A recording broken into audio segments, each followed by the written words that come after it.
our man Kyle Madson here for the first time as a weekly visitor. Now that he's the host of the Insiders with James Ham, Monday through Friday, 10 a.m. to 12 p.m. Congratulations on the first week, Thank man. you, guys. Big Thank ups, you. Big ups. Thank you. How'd you feel like it went? Good. I was expecting more like significant hiccups than we had. I was just talking to them about it. I didn't feel my list of like, man, this was something we got to fix tomorrow or Monday is not. I don't have one. You guys sound great, man. Thank you. I appreciate that. The one thing I love about you guys starting your new show is we're basically going through the same process. Regardless of how long Kenny and I have been on the air together, like we're starting something very, very new at KSFM. And I was telling Charlie before today's show that this week, like within the last 2 or 3 days, is the first time since Kenny and I started this on August 14th that I see what the show is going to be. What the show is today is not what the show is going to be in 3 weeks. And I didn't see it until this week. So knowing you guys just wrapped up like your 4th day on the air. Yeah. I'm excited for the clarity that's going to start, coming for you guys as, Monday will be a huge day with the 49ers playing. And then, of course, Kings season being literally just weeks away, training camp being just weeks away. Anything stand out to you from last night's game before we get to the 49ers? The Chiefs wide receivers stink. No. FYI. Like collectively, you think all of them are bad? I think they're mostly fine. But I don't even know if they have a number 2. That group is just really not that good. But it's also week 1. Justin Ross is still getting things figured out. Sky Moore's just starting year 2. Kadarius Toney is not as bad as he was last night. When you get Travis Kelce in that offense, they're going to be fine. I'm not super worried. Honestly, the biggest surprise to me was how the Chiefs defense looked without Chris Jones. I thought for sure Detroit was hanging up 30 Bro, points. are you okay? Can you sneeze once and not 7 times? No. You ever notice when people sneeze, like they can't sneeze once? Oh, it's at least twice. Some people like myself. No, you're a minimum of 3. You're a minimum of 3. I'm 2 sneeze gang. That's why I ignored the first 2 because I knew the third one was coming, and that was probably going to be the last one. And I don't know what happens. I was doing just fine 2 seconds ago. I don't know either. Yeah. But the defense without Chris Jones. Yeah, defense without Chris Jones is really impressive. 14 points from the Lions offense. I thought they were going to hang up like 30. I thought the Lions offense did pretty well against that defense. They had the fumble inside the 10. There was something else that happened on one of the drives that I was like, oh, they didn't get points here, but they're moving the ball. I thought the Lions looked how I thought they would. Yeah, I didn't think they looked bad. No, they look good. I was a little bit anticipating the Chiefs defense as being a disaster. Like, man, get Chris Jones in the building now. And I saw that take after the game. It was weird. Like, oh man, Chris Jones going to get a bag now to play receiver? Someone wasn't paying attention. Someone was not paying attention. And to be honest with you, outside of what I talked about not too long ago about you missing the finisher, because that's kind of what was missing a little bit with the Chiefs, where the defense was solid. But when it's time to put the game away, that's when your Chris Jones, your Bosa's, your Aaron Donalds come in, and then they're just unguardable in the fourth quarter. They missed that. But everybody talking about, Chris Jones about to get the bag now. I probably came away from that if I was Kansas City's front office saying, like, we could probably make it. Yeah, it was tough for Chris Jones. We could probably make it. Yeah. But we'll see. It's week 1. Yeah. I have a thought that I don't think is a hot take, but I don't think it's popular. I think some of y'all need to let off Jared Goff. Oh no, he's a cool quarterback. I think Jared Goff is a more than fine quarterback, and I think one thing that I try to keep in mind with him is I believe he played for one of the worst coaches in recent NFL memory. I think Jeff Fisher was an awful coach on a variety of different levels. Yeah. I thought he was awful. I think I look at Jared Goff like Alex Smith, a little better thrower. Okay. But, I never thought Alex Smith was terrible. I just thought it was, like you talked about, the coaching, the instability that played into his rough career early on. I think the stigma, sorry, Kyle, of what happened with the Rams is going to stick. That's what I'm worried is what happened because Sean McVay recognized we need a different quarterback. Yeah. Like we need, and he was right. Like they won a Super Bowl, regardless of what happens this year with Matt Stafford, regardless of how healthy he is, regardless of what happens in the years moving forward between the two. In the moment, he thought we're a higher level quarterback away from winning the Super Bowl, and he was absolutely right. Yeah, and it's going to be interesting to me to see if Goff, because I'm with you, Kenny. We kind of saw him go with Jeff Fisher, where he was a disaster, like bust year one, right? But then he gets under Sean McVay, and it gets a little better. But then, like you said, they needed to level up at quarterback to really get over the hump. But now you look at this, like Jared Goff, a little bit of another evolution from him.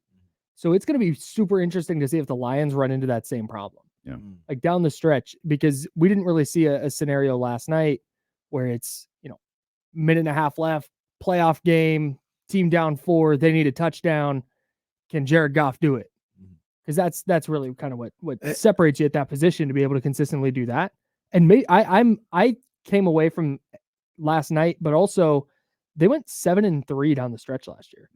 The Lions did, and they played really well. We won 8 of their last 10. We were talking about. Yeah, so I think just based on that stretch of games and what we saw last night, I'm more confident that Jared Goff can be that guy for them than I was at this point last year. I was always like hesitant about how a team finishes the season, because the thing that always sticks in my head with something like that is, Kyle, you'll remember this.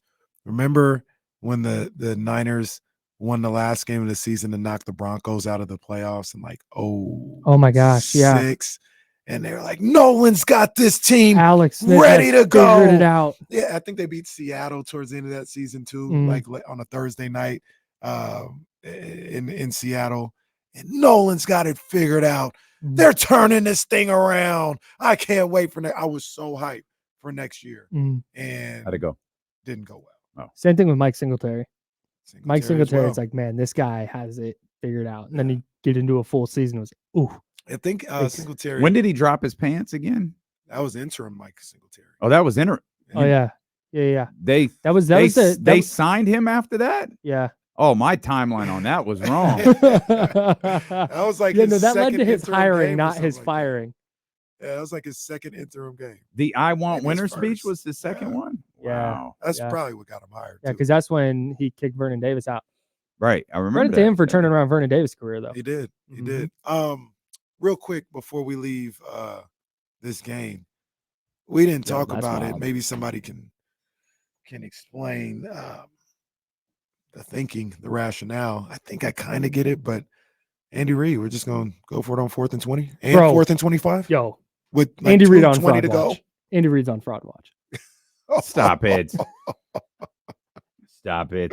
What was that all about? Yeah, I'm not sure. Because the thought. I don't know why you would do that. They had all 3 timeouts plus the 2-minute warning. They had all 3, and I guess the thought is, if you hold them to 3 and out, they kick a field goal. If they make it, it probably would have been like a 45-yarder. So if they make it, it's still a 1-score game. I don't like. I get that line of thinking if it's 4th and 10. Right. 4th and 20, they got a false start. And he said, yeah, we're still going for it. 4th and 20 with a group of receivers that to that point had done nothing. Do you know how psyched the Lions were to see the Chiefs run out there on 4th and 20? And if I'm not mistaken, he had the pass. Oh, twice, multiple times. Yeah. Which, he only had it once. They went. I'm only talking. I'm the only one I'm thinking of is I think it's the last Kadarius Toney. Well, Kadarius Toney had on one first down that he dropped. That was 10. It wasn't 20. It was 10 yards away. So it probably 20 yards down the field, but he dropped it.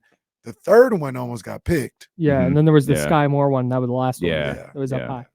No, I that was the F it Tyreek's down there somewhere play with no Tyreek. Right. Well, I keep saying one more before we get tonight, but I want to ask you, the Chiefs. You don't have them going to the Super Bowl. I heard that. I don't think they're like a bad team or anything like that. Like, they're good. Patrick Mahomes is great or whatever. But I'm like, at some point, losing a guy like Tyreek Hill may catch up. Even losing somebody like Juju may catch up to you. Putting all this weight on a 33-year-old Travis Kelce to stay healthy after playing almost a season worth of playoff games in the last 5 years. Like, I know Patrick Mahomes is great. I know Andy Reid is great, but at some point, they can't just keep doing this and going to Super Bowls and having 1 seeds, can they? I don't think so. Not if they're not replenishing their roster successfully. Yeah. Like letting Tyreek Hill walk. Okay, okay, fine. Like I get it. I get why they did it financially, but on some level, you need to now start hitting on draft picks and making sure that you're selecting guys like Sky Moore who become good players. You're trading for Kadarius Toney. Okay, you need Kadarius Toney to be a really good player. Mhm. You're going to pay Chris Jones. You need Chris Jones to continue to be a really good player. Yeah. So that's what they have not. I don't know because we haven't seen it. I don't know that they've replenished their roster with cheap talent to continue doing that and just rolling in as a 1 seed, especially with how good the AFC is. You're listening to D'Lo and Casey on KIFM West Sacramento 98.5 FM, KRX QHD2 Sacramento, ESPN 1320, always live on the free Odyssey app. Friend of the station, Nick Wagner, tweeted from Kyle Shanahan's press conference just moments ago. Nick Bosa looks ready to go. He will play as expected Sunday. How many snaps will be dependent on game flow as they gauge Bosa's stamina throughout. Again, that's from Kyle Shanahan's press conference, courtesy of our friend Nick Wagner. You expect full load for Nick Bosa this weekend? No, I think what they're going to do is use the first half as like a preseason. So he'll be a situational edge rusher through the first and second quarter. And then, like you said, it depends on game flow. If the Niners are up a couple touchdowns and they're just kind of rolling, then maybe Bosa's snap count is limited and they really ease him in. But if it's tight and it's a tie game at the start of the fourth quarter, I think Nick Bosa is going to play a lot in the. You concerned at all about him missing so much time with the team? No, not really. Okay.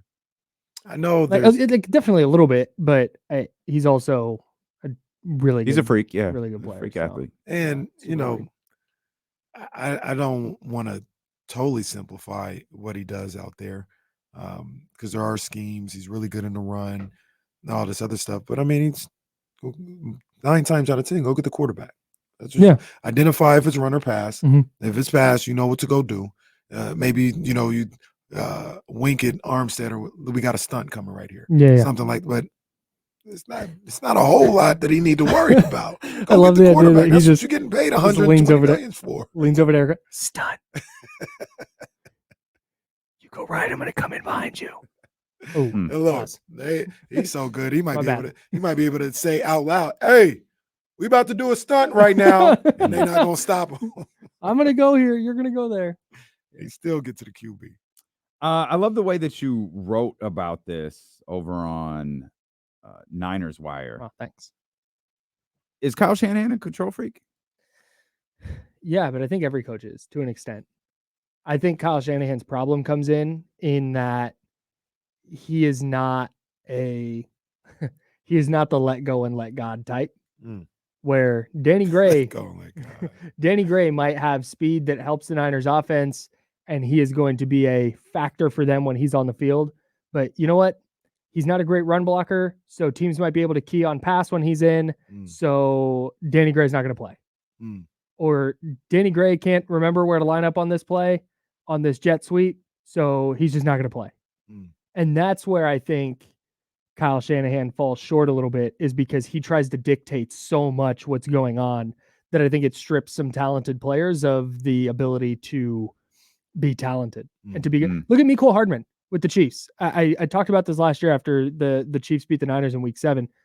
It's really clear Mecole Hardman is not a great receiver, but he is fast as heck. And so Andy Reid went, great, you're fast as heck. Here's how we're going to get you the ball in your hands, and you're going to get behind these blockers, and you're going to go. And they cooked with that. And the fact that the Niners aren't able to do that, I think, is because Kyle Shanahan is so like, I need to know exactly how this play is going to go. Because if it doesn't go that way, then I think it's going to fail. Or if it doesn't go that way, then I have failed as a play caller because it didn't go exactly how it went in my mind. And I think I think that's what's held him back a little bit. And I think it might continue to hold him back. No, on the other hand, I don't think that if he had Patrick Mahomes, I don't think that he would be anti-Patrick Mahomes freelancing. And if Trey Lance, when he was on the field, and okay, maybe he's not running the offense to a T, but every time that he's under center, they score a touchdown. Every drive. and he's freelancing and it's not going exactly the way they wanted to, but hey, it's points. Mhm. Then I don't think Kyle Shanahan would like have a problem with that. I don't think he's going to bench him because he's not running the offense. They're scoring touchdowns. Do you think he does that a little bit? Or, I mean, it's a little bit of a small sample size, but he does that with Brock Purdy? Because lost in that RG3 clip that came out that sparked all this is RG3 did say, like, he feels like Brock gives him the best of both worlds. Like, and that's what made me think maybe he does allow Brock to, kind of play a little bit more as opposed to being robotic. So my that's one of my concerns with the Niners this year. Is one of the things Shanahan talked about was how there were some things Brock needed to work on, some things he could definitely improve on. And I think one of those things is bailing out of the pocket too early. But there were times where he'd bail out and just throw it away. But there were also times that he bailed out of the pocket and made a play down the field to George Kittle or Deebo Samuel or whoever. Touchdown. Yeah, it happened a couple times against Seahawks in Seattle, and there was one against Washington, and there was one in the playoffs. Yeah. But if he's making plays like that when he does bail out and go off script, I think he's on script enough that Shanahan's not going to have a huge problem with it. I just hope he doesn't handcuff him. I just hope it's not like stay in the pocket, run the offense. Because if Brock sees an opportunity to make a play, then go make one. I don't care whether it's in the scope of the offense or not. But I think Purdy is in a good spot with Shanahan trust wise. I agree with that, and I used to talk to Damien about this all the time about my frustration with Kyle Shanahan, and it was particularly Jimmy Garoppolo. Maybe it was a little with Trey Lance, but you got to empower these guys a little bit. I agree. Like if Jimmy would throw a pick or a near pick, Kyle would be like, well, we're running seven straight times. You're not going to lose this. But I think that's because Jimmy was so limited. He wasn't running out and making plays and moving around. He was, I'm going to stand here. I'm going to wait for that throw over the middle to come open. And even if it's not there, let's let it rip and see what happens. And sometimes that's good. Sometimes that's beneficial. Yeah. But then there's times in the playoffs when you cannot have that, and you think your run game is going to rip off 5.5, 6 yards of carry, so you're just going to do that because you don't trust the quarterback. Right. But I think you trust Brock. Is there a position group you're worried about headed into Sunday against the Steelers? Defensive end. Defensive end.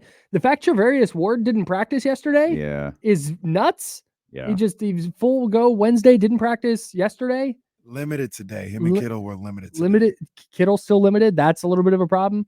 So I definitely think the secondary. What about Hufanga? Where's Hufanga? It looks like Hufanga Gibson played, right? Yeah, Hufanga, Moody, and Gibson are good to go.